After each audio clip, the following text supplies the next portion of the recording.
नमस्कार विद्यार्थियों, विद्यावार संस्थान की ऑनलाइन कक्षा में आपका हार्दिक स्वागत अभिनंदन। आज हम बात करेंगे कक्षा 10 विषय सामाजिक विज्ञान का जो छठा जो अध्याय है केंद्र सरकार के बारे में। हमने अभी तक 1 से 5 तक जो अध्याय थे वो कंप्लीट किए हैं हमने। आज हमारा अध्याय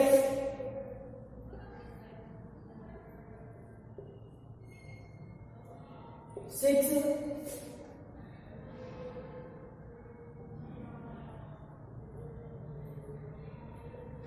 केंद्र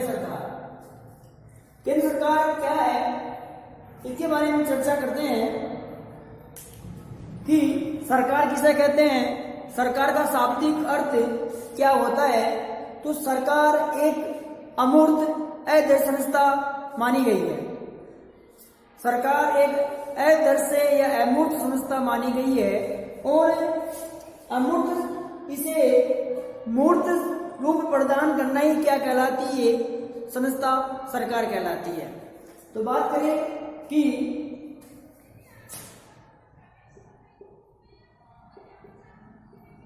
सरकार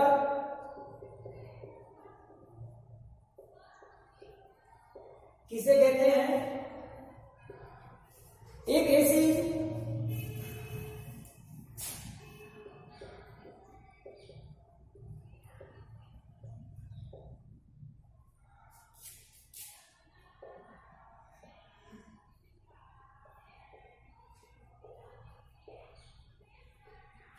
सरकार अमूर्त व अदृश्य संस्था है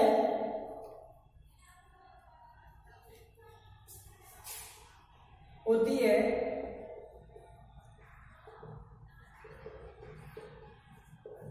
इसे मूर्त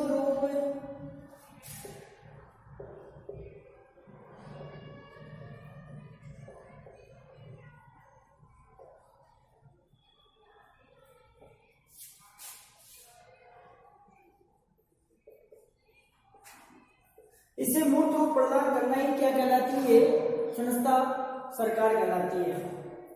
सरकार अमूर्त व अदृश्य संस्था होती है, इसे मूर्त रूप प्रदान करना ही ये जो संस्था है, मूर्त प्रदान करना ही संस्था को सरकार कहते हैं, ये सरकार कहलाती है। सरकार के 3 अंग होते हैं। सरकार के जो अंग होते हैं वो 3 अंग होते हैं।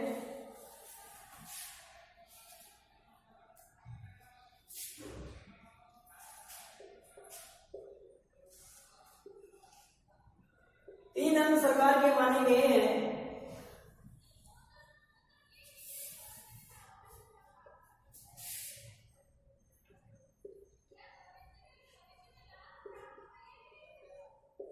व्यवस्थापिका,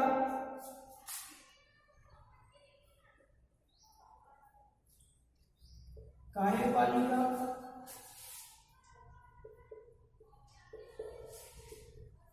न्यायपालिका। क्वेश्चन बनता है कि सरकार के कितने अंग है, कौन कौन से हैं। तो सरकार के 3 अंग है, व्यवस्थापिका, कार्यपालिका, न्यायपालिका। 3 अंग सरकार के माने गए हैं। अब बात करें कि व्यवस्थापिका में किसको शामिल किया जाता है। वो व्यवस्थापिका में संघीय और राज्य, क्योंकि केंद्र में भी व्यवस्थापिका होती है तो राज्य में भी व्यवस्थापिका होती है। अब संघीय की बात करें कि संघीय में क्या क्या शामिल है। तो संघीय में संसद शामिल होती है,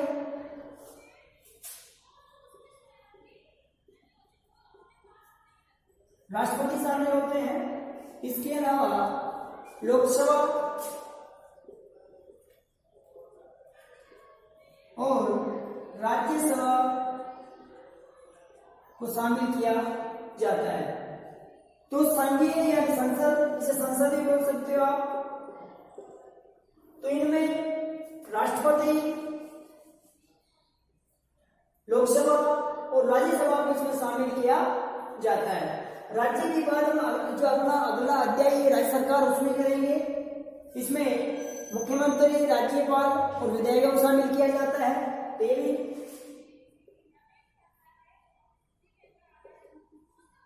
मुख्यमंत्री, राज्यपाल, विधायक को शामिल किया जाता है। अब बात करें कि कार्यपालिका में किस किस को शामिल किया जाता है, तो कार्यपालिका में राष्ट्रपति, उपराष्ट्रपति,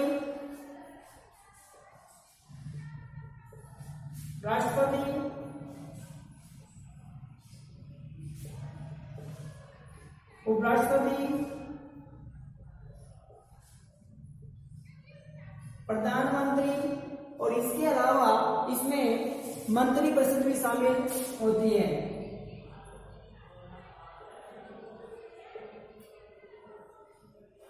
अब बात करते हैं न्यायपालिका की, तो न्यायपालिका में जो सर्वोच्च न्यायालय है,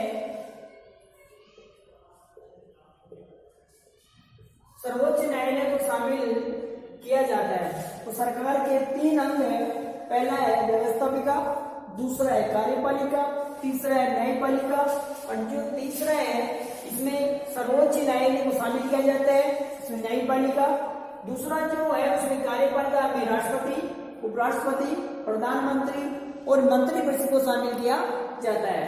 व्यवस्थापिका को 2 भागों में बांटा गया है, एक संघीय यानी संसद, एक राज्य।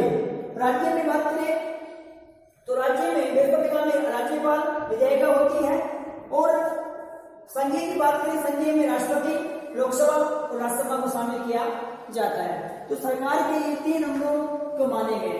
अब बात करें कि संसद के 2 अंग कौन कौन से हैं, तो संसद के 2 अंग हैं, राष्ट्रपति और लोकसभा और राज्यसभा है। ये 2 सदन है। संसद के जो 2 सदन है, संसद के 2 सदन राज्यसभा और लोकसभा, संसद के 2 सदन है। और संसद की किन से मिलकर बनती है, तो संसद राष्ट्रपति, लोकसभा और राज्यसभा से मिलकर बनती है। संसद किससे मिलकर बनती है, राज्यसभा, लोकसभा और राष्ट्रपति से मिलकर संसद का निर्माण होता है।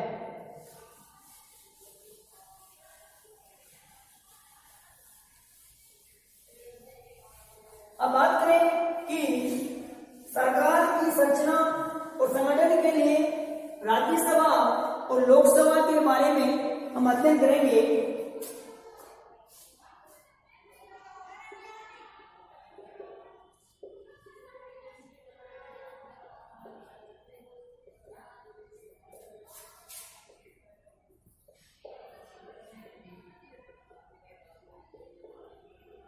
रचना और संगठन किस प्रकार से रहा है, तो हम बात करें अब इसमें रचना,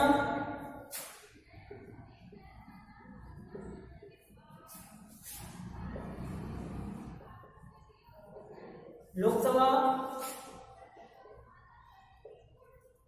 राज्यसभा।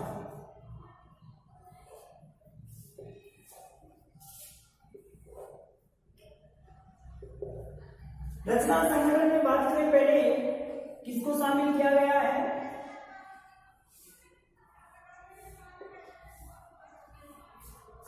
हमने बात की कि संसद का निर्माण किससे मिलकर होता है, तो संसद का निर्माण राष्ट्रपति, लोकसभा और राज्यसभा से मिलकर संसद का निर्माण होता है। संसद के 2 सदन कौन कौन से हैं, तो संसद के 2 सदन हैं, लोकसभा और राज्यसभा। और उन्हीं सदनों की जो 2 सदन है, लोकसभा, राज्यसभा, उनके बारे में हम अंतर स्पष्ट आपके सामने कर रहे हैं। तो पहली बात करें कि सदन रचना में, सदन की बात करें तो सदन में जो लोकसभा है ये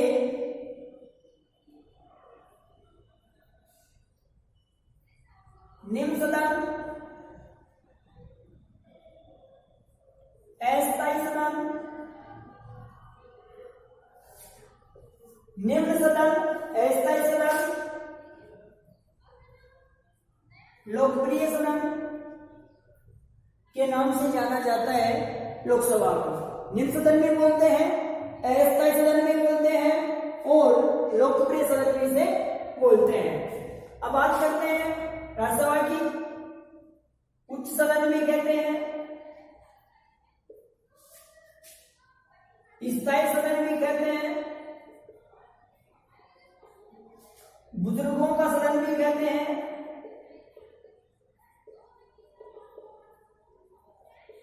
तो इसे भी अलग अलग नामों से पुकारा गया है, उच्च सदन, स्थायी सदन, बुजुर्गों का सदन, और इसमें इसे द्वितीय सदन के नाम से भी पुकारा गया है, द्वितीय सदन। दो सदन हो गए, पहला लोकसभा, इसे निम्न सदन, अस्थायी सदन, लोकप्रिय सदन बोलते हैं। राज्यसभा में जो है उसे उच्च सदन, स्थायी सदन, द्वितीय सदन और बुजुर्गों का सदन भी इसे बोला जाता है। अब बात करें आगे, जो दूसरा है तो सदन की बात करें। सदन की सदस्य संख्या, सदन की जो सदस्य संख्या है उसमें बात करें तो लोकसभा की जो कुल सदस्य संख्या है, कुल संख्या 552 है, कुल संख्या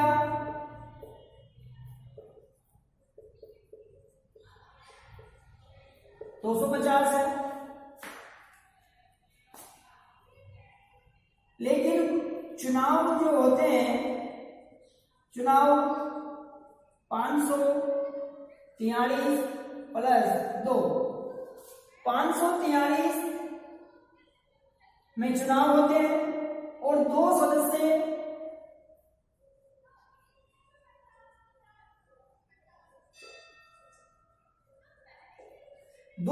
राष्ट्रपति द्वारा मनोनीत होते हैं।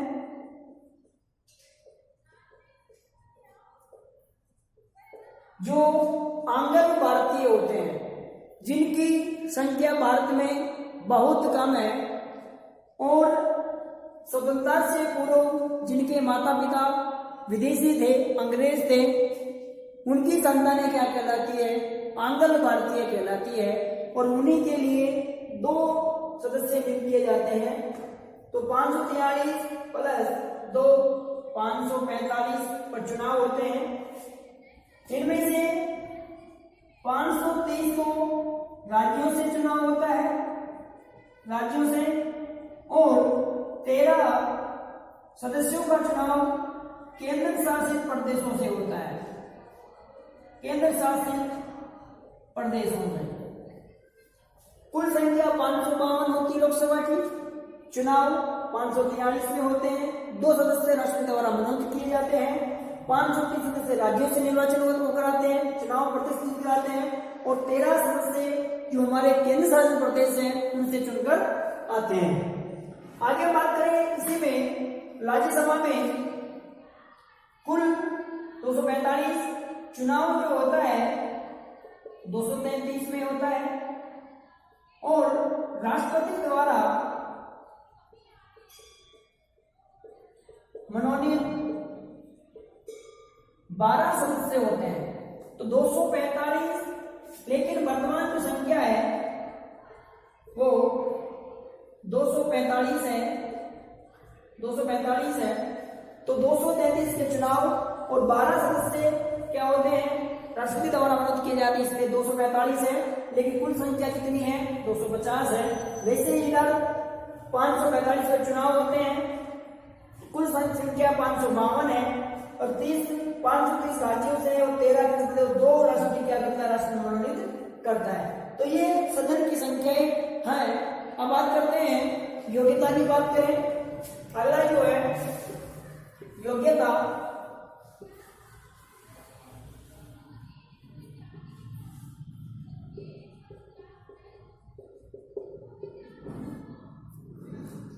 योग्यता की बात करें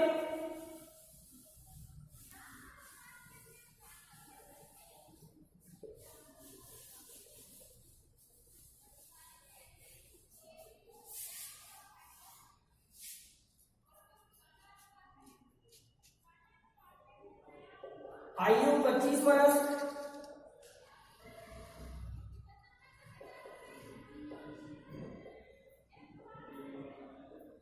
भारत का नागरिक हो, किसी लाभ के पद पर कार्यरत न हो,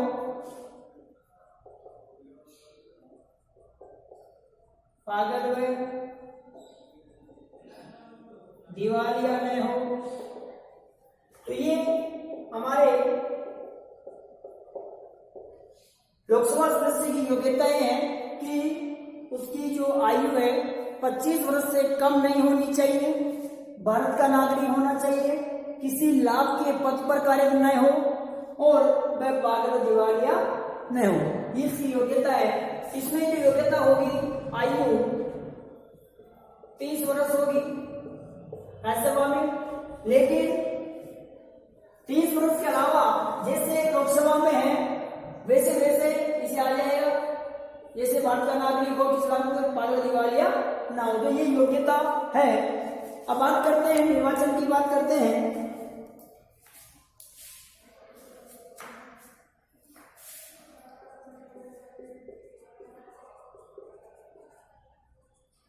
निर्वाचन किस प्रकार से होता है इन दोनों का? तो लोकसभा के सदस्यों का निर्वाचन प्रत्यक्ष रूप से होता है, वैयक्तिक मताधिकार के रूप में होता है, क्योंकि जनता लोकसभा के सदस्यों के चुनाव में प्रत्यक्ष रूप से भाग लेती है और अपने मत का प्रयोग करती है और फिर लोकसभा से चुनाव करती है। लेकिन राज्यसभा में क्या होता है, अप्रत्यक्ष चुनाव होता है, अप्रत्यक्ष रूप से चुनाव होता है। इसमें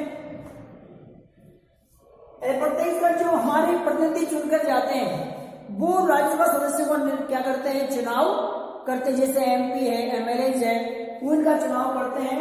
तो क्योंकि जनता प्रत्यक्ष रूप से इनको वोट नहीं करती राज्यसभा सदस्यों को, इसलिए क्या कहलाता है, अप्रत्यक्ष रूप से इनका निर्वाचन होता है।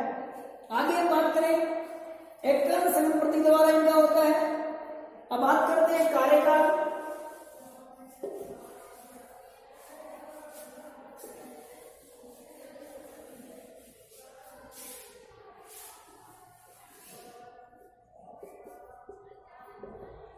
कार्यकाल लोकसभा का 5 वर्ष का होता है और राज्यसभा का 6 वर्ष का कार्यकाल होता है। तो दोनों भी कार्यकाल में अंतर है, एक में राज्यसभा में 6 वर्ष है, लोकसभा में 5 वर्ष का कार्यकाल होता है। अब बात करते हैं अधिवेशन की।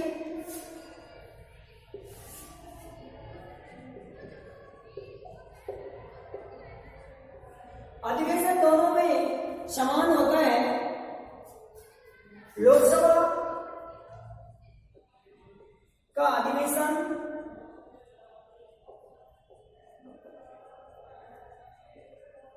राष्ट्रपति की अनुमति से बुलाया जाता है। ऐसा का ऐसा ही राज्यसभा में होता है कि कोई भी अधिवेशन बुलाने से पहले राष्ट्रपति की मंजूरी आवश्यक होती है। अब बात करते हैं पदाधिकारी का चुनाव।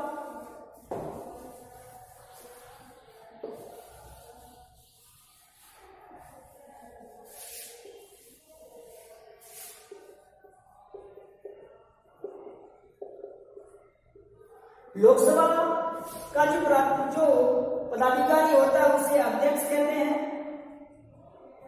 और उपाध्यक्ष का चुनाव भी होता है। ये लोकसभा सदस्यों के द्वारा होता है। लोकसभा के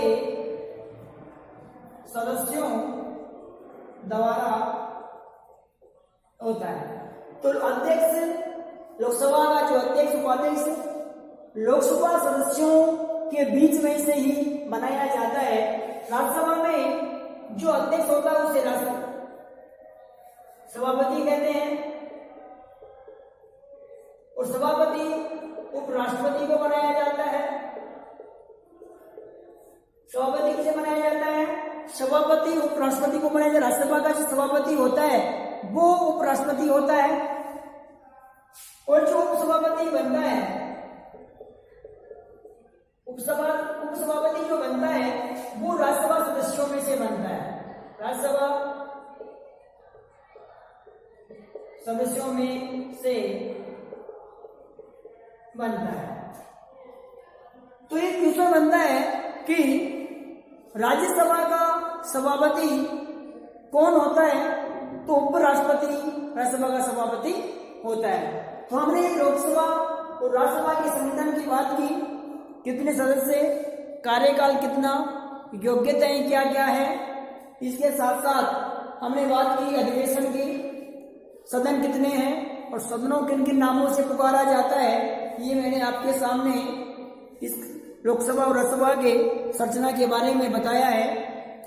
आप बार बार वीडियो के माध्यम से अपनी तैयारी को मजबूत कीजिए। धन्यवाद।